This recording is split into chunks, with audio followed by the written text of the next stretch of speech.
Joining me now to discuss, Dr. Daria Long, a clinical assistant professor at the University of Tennessee and an emergency room physician. We have heard more and more officials, it is not just Governor Murphy, but across the country, we are hearing officials say the indoor gatherings, the large gatherings, have to stop. How significant are they when it comes to what we're seeing in a spike in cases? We're watching this now move out of the South, right, into the Midwest. That's a new area of concern.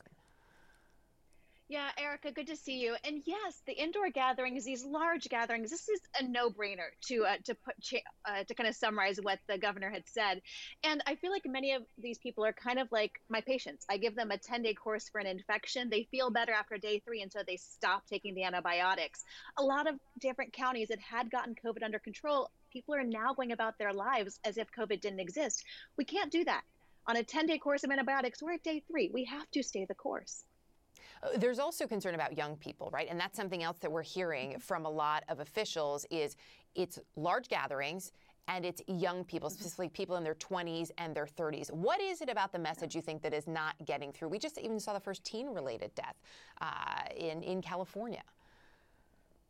Yeah, I think it's 2 things. I think young people think they're not going to be affected by it. And then I think you're dealing with, in general, younger people who tend to be healthy and have not lost a lot of people, have not seen a lot of disease in their life. So I think it's really important that we draw it back to, this is not just about you. This is about you taking it to your family members, to your coworkers, to your children if you have them. It's about the bigger picture. In terms of a bigger picture, here in New York State, the infection rate is now under 1%. That has come with a lot of hard work, as we know. But things happen in the tri-state area, New York, New Jersey, Connecticut.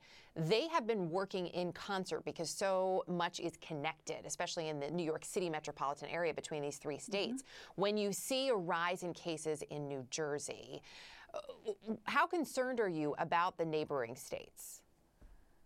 Yeah, of course. This virus doesn't care what state you live in or what your driver's license says. So yes, absolutely, you're right. If there's a spike in one area, it can easily bleed over into another border. And what about the quarantines that we've seen?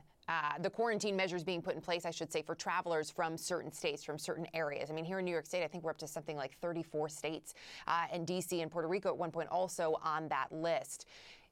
If people actually abide by that mandatory 14-day quarantine, how effective are those measures? Well, one thing I've been saying all along, Eric, is this: if we want to stay open as an economy, we have to take many other conservative measures, which can include, cohorting, quarantining, staying in an area and not trying to take the disease to another area. So I think they can be very effective, but they're part of a multi-layered strategy. As we look at reopening schools, I mean, this is such a hot topic for obvious reasons, right? I'm a parent. I want my kids to go back to school, but we want everybody to be safe, not just in school, but in the greater community. There's this new CDC study about the camp in Georgia and the outbreak we saw there. The campers didn't wear masks. What I found really fascinating, though, were the infection rates, the percentage of kids, their infection rates based on ages. And it was a third of those 18 to 21 became infected with the virus. It's the 6 to 10-year-olds, more than half of them, just over half of them, became infected with the virus. We are learning about this virus every single day, but looking at those numbers, is there a lesson in there for all of us as we look at sending kids back to school? Erica, there is. I'm a mom too, to 2 young kids, and this camp is in my backyard. I live in Georgia as well. So looking at it, what this showed us is these kids, they took tests. Everybody took tests before they came, but then once they got there, they weren't careful. They didn't wear masks. They did all sorts of activities, and most of these kids were in cabins with 16 to 26 kids at a time. So it's not a surprise that there's an outbreak. I've been telling everybody, for us to get back to schools, there are 3 keystone steps every school has to take. If you don't take those steps, and when schools open up, we will have almost a 2 times rise of COVID, according to some models. But if you take those right steps, you can decrease COVID from coming into the schools, you can decrease transmission within the schools, and you can catch it very early. But we have to do all 3 of those steps. We can't do a la carte prevention here and just choose what steps we want to do. We all have to take the steps together, too. That's important as well. Dr. Daria Long, always great to get your expertise. Thank you.